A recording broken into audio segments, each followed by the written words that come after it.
balak pa nilang gawin.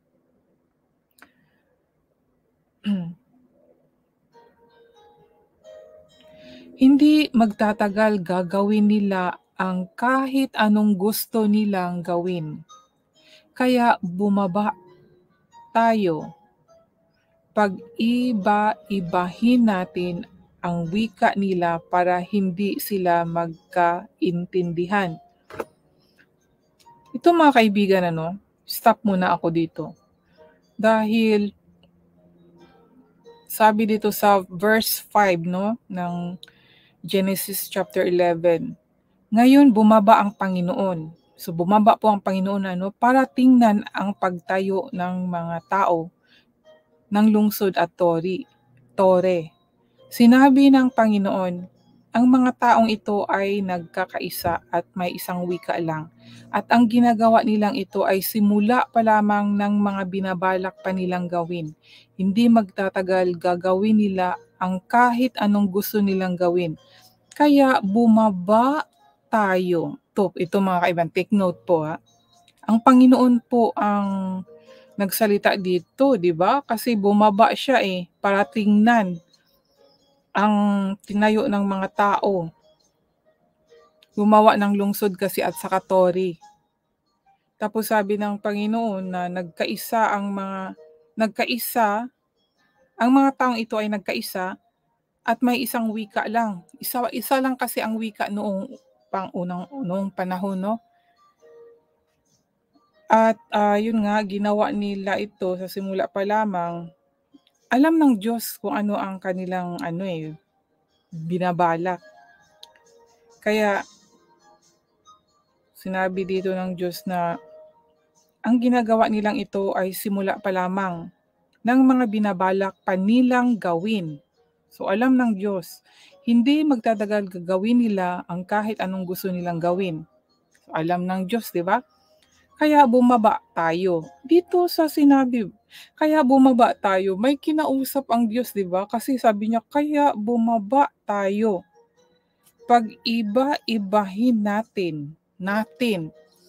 So, may kausap dito mga kaibigan Kaya bumaba tayo, sabi ng Panginoon.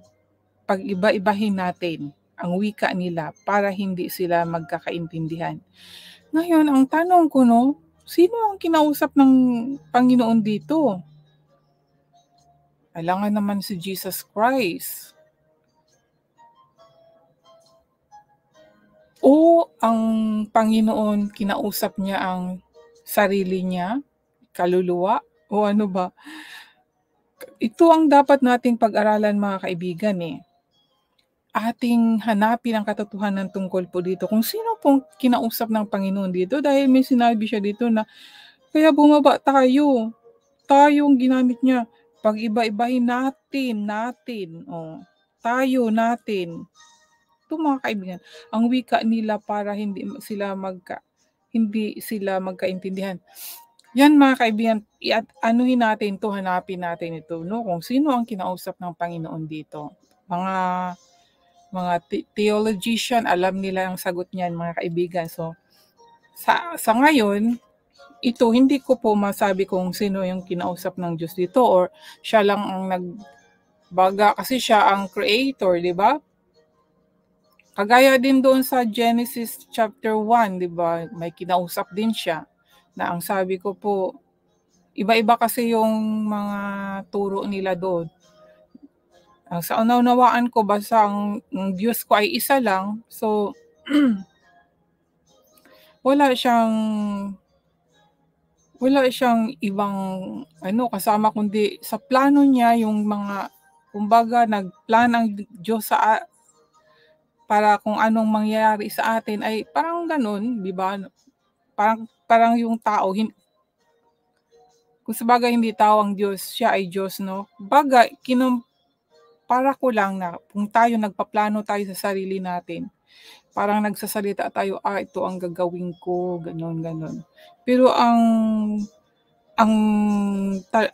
word na ginamit dito ay plural, no?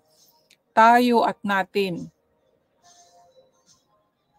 Ang ang tanong ko din sa sarili ko, hindi kaya nagkamali ang sumulat nito? 'Di ba? Hindi kaya siya nagkamali, bakit ganito ang word? Hindi naman natin din masabi na perfect talaga ang sumulat dito, eh. O gi o sinulat ito para malilito yung mga nagbabasa. Kasi kasi kung ang ating paniniwala ang Diyos ay nag-iisa lang, siya lang isa ang creator, 'di ba? Wala siyang kasama. Pero meron siyang merong word na sinasabi dito na kaya bumaba tayo pag-iba-ibahin natin ang wika nila para hindi sila magkakaintindihan. So kung sa langit at bababa sa lupa yung mga angels, mga kasama niya, pero, 'yan ang hindi ko po alam 'no. So, ito, tayo lahat pag-aralan po natin, ating talakayin kung sino ang kinausap dito ng Panginoon. Pero baka malaman natin mamaya kung ipagpatuloy natin. So, ipagpatuloy ko po ang pagbasa. Kaya